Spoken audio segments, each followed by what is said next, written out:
नमस्कार, मैं ताराचंद और आप देख रहे हैं नवलगढ़ एक्सप्रेस। देश भर में है नवरात्रा की तैयारियां हैं, वो शुरू हो गई है। एक ऐसी तैयारी देखने के लिए हम पहुंचे हैं नवलगढ़ के पिपली चौक, जहां मेरे पीछे देख सकते हैं कि माँ दुर्गा की मूर्तियां हैं, अनेकों स्वरूपों में मौजूद है।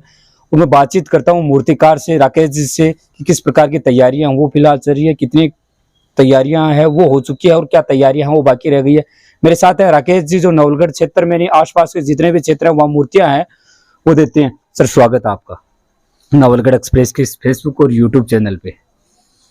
मैं आपको बहुत बहुत धन्यवाद देना चाहता हूँ, आप इधर आए। राकेश जी, 2-3 साल से तो नहीं आ पाए, लेकिन इस बार हम लोग पहुंचे हैं आपके पास।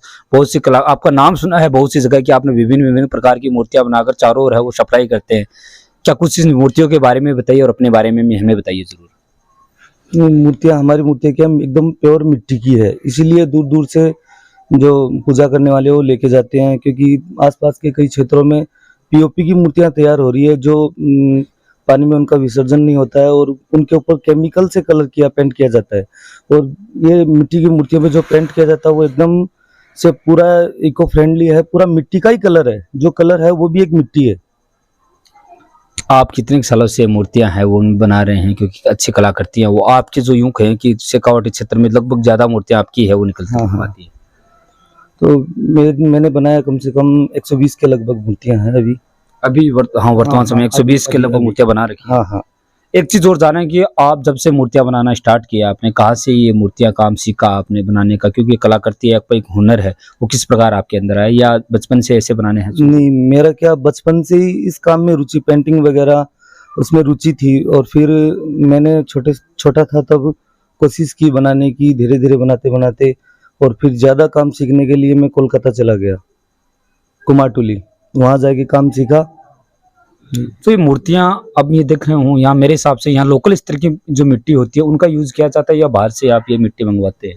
नहीं नहीं, ये जो मेन जो फेस की जो मिट्टी है वो तो आती है यहाँ से, कोलकाता से, जो नदी के घाट की मिट्टी है वो तो फेस में यूज होती है। बाकी रेवासा की है, यहीं की लोकल, यहीं की मिट्टी है। रेवासा की, जिन माता के पास। एक चीज और जानना चाहेंगे कि एक मूर्ति को बनाने में लगभग कितना खर्चा आ जाता है? अब लोकल स्तर पे ये बातचीत करें या शहरी बातचीत करें, तो शहरों में आजकल जो ये केमिकल से मूर्ति आ रही है उनमें कितना अंतर है वो हो जाता है? उनमें और इसमें बहुत अंतर है। अंतर तो ये है कि इसको बनाने में मेहनत बहुत ज्यादा है, बहुत ज्यादा और उसमें पीओपी को डाल के और सांचे के अंदर डाल के, मेरे हिसाब सांचे के अंदर डाल के ऑटोमेटिक वो कम से कम 1 घंटा के अंदर पूरी मूर्ति रेडी हो जाएगी। और इसको बनाने में कम से कम 20-25 दिन लगेंगे, कम से कम 20-25 दिन। एक बना लो चाहे 10-15 बना लो, वही टाइम लगेगा। राकेश जी, आज तक आपने कितनी मूर्तियां वो बनाकर है तो उसे माँ दुर्गा के लिए बनाई है? इतनी लगभग कितनी मूर्तियां बना चुके हैं आज तक आप? नहीं, पूरी टोटल या 1 साल में? 1 साल में नहीं, पूरी आज तक कितनी मूर्तियां हैं वो बना चुके हैं? मैं तो कम 2-3 हजार के लगभग। 2-3 हजार मूर्तियां आप बना चुके हैं। किस प्रकार की मूर्तियां बनाने हैं? क्योंकि पिछली बार एक चीज बातचीत करें तो एक एम्बुलेंस की मूर्ति आपने बनाई थी, वो काफी चर्चित रही थी कोरोना समय में। उसमें डॉक्टर का रूप, माई का जो रूप था, माता जी का, वो था डॉक्टर का, वो कोरोना का वध करते हुए वैक्सीन से। और गणेश जी भगवान थे उसमें पुलिस के रूप में, क्योंकि कोरोना का जो काल था उसमें जिन्होंने भी मेहनत की है वही मैंने दर्शाई है मूर्ति में पूरा। कोरोना देवी है वो पिछली बार आपने बनाई थी। हाँ, हाँ, हाँ। काफी चर्चित रही थी पूरी शेखावाटी क्षेत्र में ये मूर्ति। हाँ, हाँ। तो इस बार क्या अलग लेकर आए आप लोग? इस बार 3 शेर वाली मूर्ति है, रथ वाली, पूरी मंदिर टाइप में है, अंदर में। उधर है गेट। बुकिंग हो चुकी है क्या? वो हो गई, वो जाएगी यहीं पे चेजारा का मोहल्ला, वार्ड नंबर 35-36 में। वो चेजारा मोहल्ला मेरे हिसाब से काफी लंबी मूर्तियों के लिए, बड़ी मूर्तियों के लिए जाना जाता है। उसी में वो पहले जो पिछले साल जो मूर्ति बनाई थी वो भी उधर ही गई थी। अपने बारे में और अपने परिवार के बारे में क्यों कुछ बनाए? क्योंकि हाथों की कला करती है आप, पूरी साल भर मेहनत करके एक ऐसा समय आता है कुछ दिनों के लिए, नवरात्रा है, उसमें आप लोगों को ये मूर्ति या पूजा के लिए देते हैं।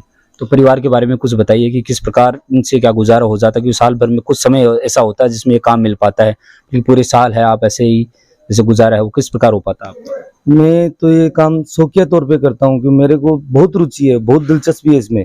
पापा और मम्मी ने तो इस काम के लिए मना किया, क्योंकि इसमें उतना पैसा तो नहीं बनता है, बचत नहीं हो पाती। हाँ, बहुत मेहनत होती है।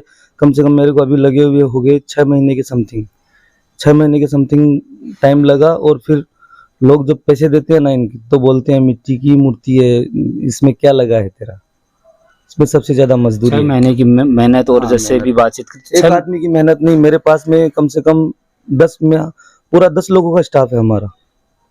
तो 6 महीने की जो यूं कहें कि काम में बाकी 6 महीने है वो किस प्रकार गुजारा रहता है इस चीज के अंदर? हमारा मार्केट में और समोसा कचौरी धेबड़े का भी काम है। अच्छा, लेकिन ये एज ए शो के तौर पे और एक हाँ, रुचि के हाँ, तौर पर आप ये एक रुचि के तौर पर। बता रहे। तो कुछ ऐसी मूर्तियां हैं जो हमारे साथ राकेश जी मिलकर दिखाएंगे। राकेश जी, ये जो मूर्तियां हैं हाँ। जो बना रहे हैं उसमें ऐसे कैसे आप जो डिसाइड करते हैं कि ये मूर्तियां हैं इतनी साइज की होगी, ये जो रेट है वो किस प्रकार डिसाइड होती है? साइज पे होती है या मूर्ति पे डिपेंड करती है इस चीज की साइज? साइज और जो पीछे का बैकग्राउंड में जो मेहनत है उसके हिसाब से। राकेश जी, अगर कोई आसपास के लोग भी आपसे मूर्तियां खरीदना चाहें या ऑर्डर देना चाहे तो आप किस प्रकार से कांटेक्ट कर सकते हैं? फोन नंबर से और जस्ट डायल के ऊपर भी है मेरे मोबाइल नंबर। तो एक बार मेरे भी जो भी दर्शक है उनको आप नंबर है जरूर साझा कीजिए ताकि लोग यहाँ करे वो मूर्तियां खरीद भी सकते हैं और ऑनलाइन ऑर्डर है वो भी कर सकते हैं। तो एक बार अपने जो भी नंबर है वो हमारे साथ जरूर है साझा कीजिए आप। 9694964185। तो मैं ये जो नंबर है वो डिस्क्रिप्शन में भी डाल दूंगा ताकि आप लोग इनसे कांटेक्ट कर सकते हैं और मूर्तियां वो खरीद सकते हैं। तैयारियां कितनी हो चुकी हैं क्योंकि नवरात्रे हैं सामने आने वाले हैं, लगभग मेरे हिसाब से तैयारियां पूरी हो गई होंगी, लेकिन कितनी और तैयारियां बाकी हैं आपकी? अभी बस पेंट का काम चालू है और पेंट होने के बाद डेकोरेशन करना है, बाल वगैरह लगाना है, मुकुट वगैरह, गहना वगैरह। कलर वगैरह 5-7 दिन के अंदर हो जाएगा सर। इनका कलर का शेड्यूल किस प्रकार रहता है? क्योंकि कलर है वो भी आजकल मार्केट में भांति भांति के कलर आने लगे हैं। आप किस प्रकार का कलर है वो यूज करते हैं? मैं कोलकाता का कलर यूज करता हूँ जो कुमारटोली में यूज होता है। एकदम प्योर मिट्टी का कलर है वो, नहीं तो डिस्टेम्पर का है, नहीं ये जो प्लास्टिक पेंट है, नहीं ऑयल पेंट है, ये मिट्टी का है, पूरा मिट्टी में ही तैयार होता है। पाउडर वाला कलर है, एकदम पाउडर वाला। राकेश जी, 2 साल कोरोना में निकले, उसमें ना किसी प्रकार की दुर्गा पूजा हुई ना कुछ और हुए, लेकिन आपका गुजारा उस समय किस प्रकार से हो पाया? क्योंकि 2 साल में जो बनी मूर्तियां थी वो शायद मेरे हिसाब से रह गई थी। हाँ। या किस प्रकार रहा वो 2 कोरोना काल का समय आपके लिए? कोरोना काल में जो फर्स्ट टाइम का जो समय था ना कोरोना का, उसमें कम से कम 20-25 मूर्तियां रह गई थी, बड़ी वाली, छोटी वाली सब निकल गई। फिर जो पिछले साल जो बनाया उसमें छोटी मूर्तियां बनाया सारे, सब निकल गई। वही डर था कि अगर कोरोना दोबारा आए तो शायद मेरे हिसाब से बने रह मैंने 3.5 फुट में बनाया जो घर घर में लोगों ने लेके गए और पूजा की।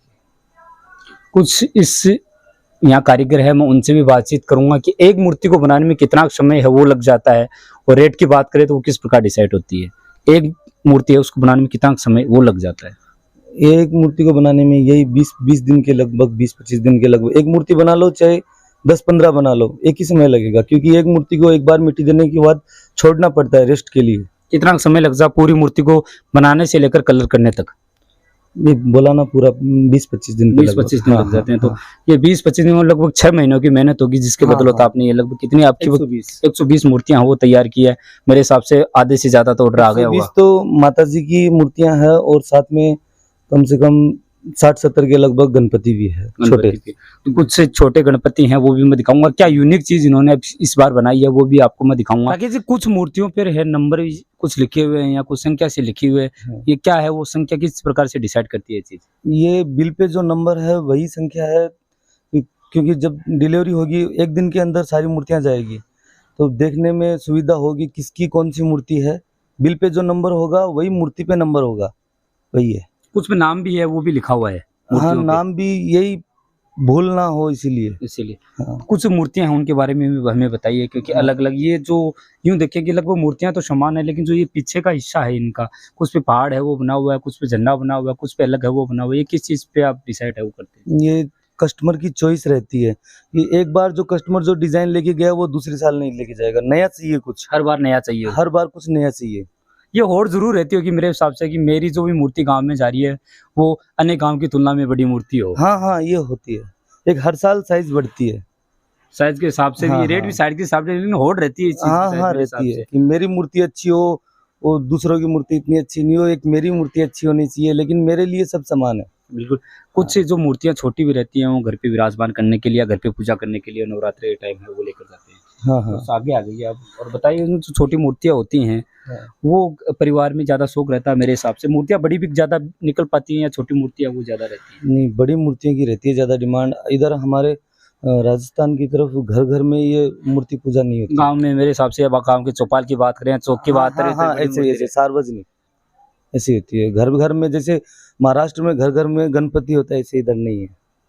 एक मैं मूर्ति है वो आपको दिखाऊंगा कि जो स्कूटी पे माता है वो विराजमान है, वो माता जी नहीं है, वो ओनली एक डेकोरेशन है। जो मूर्ति क्योंकि- के साथ में रखने हाँ, के लिए। मूर्ति के साथ में एक टेंट का डेकोरेशन बढ़ाने के लिए, पंडाल का जो एकदम डेकोरेशन बढ़ाने के लिए कस्टमर ने खास बनवाया है। तो वो भी मैं वही दिखाऊं। ठेकेदारों के मोहल्ले में वही जाएगी उसके साथ में। तो 3 पिछली बार जो यूनिक चीज ही वही हाँ, यूनिक वही। चीज है, इस बार भी वही जाएगी। वही उसके अलावा कुछ और है क्या इस बार यूनिक वही स्कूटी के अलावा? तो स्कूटी पे एक बनी हुई है, मैं वो आपको वो मूर्ति भी दिखाऊंगा। लेकिन जैसे हमने राकेश जी से बात की, राकेश जी बता रहे हैं कि जैसे इस माता के पीछे आप देख सकते हैं कि कमल का फूल है वो विराजमान है, और इस माता के पीछे आसन के पीछे आप देख सकते हैं कि एक पहाड़ सा जो वो विराजमान है। इस माता के पीछे देख सकते हैं कि कमल के साथ मोर है वो विराजमान है। दूसरी ओर बातचीत करूं तो एक इस ये मूर्ति कुछ अलग प्रकार की है, वो आपको मैं दिखाऊंगी इस मूर्ति के ऊपर। ये राकेश जी इस मूर्ति के बारे में कुछ बताइए। ये ऊपर है जो मूर्ति के ऊपर है, इस मूर्ति के पीछे एक तो शिवलिंग है, हाँ और शिवलिंग के पास में पार्वती जी है। जो ऊपर पार्वती जी हाँ, है। ऊपर पार्वती जी। तो ये जो संख्या कुछ देर पहले राकेश जी ने बताई, ये संख्या वो लिखी हुई है जो या तो मूर्तियां बुक हो चुकी हैं, जो लगभग कस्टमर आएंगे, या मेरे हिसाब से कुछ ऐसी मूर्तियां होती हैं, कुछ ऐसे गांव भी होते हैं जिनकी फिक्स रहती है मूर्ति की हर बार जाती है। हाँ, फिक्स रहती है, फोन पे बोल देते हैं कि हमारी मूर्ति बनानी है। बिल्कुल। कुछ और मूर्तियां मैं दिखाऊंगा। राकेश जी एक बड़ी मूर्ति की बातचीत करें तो ये मूर्ति के ऊपर भी कुछ और भी विराजमान है, विशेष प्रकार की मूर्तियां इस साइड है। लगभग कलर का काम मेरे हिसाब से प्रारंभ हो गया है। हाँ। कैमरामैन साथी को एक बार उन साइड से घुमाकर दिखा दिए, काफी बड़ा है वो बना रखा है।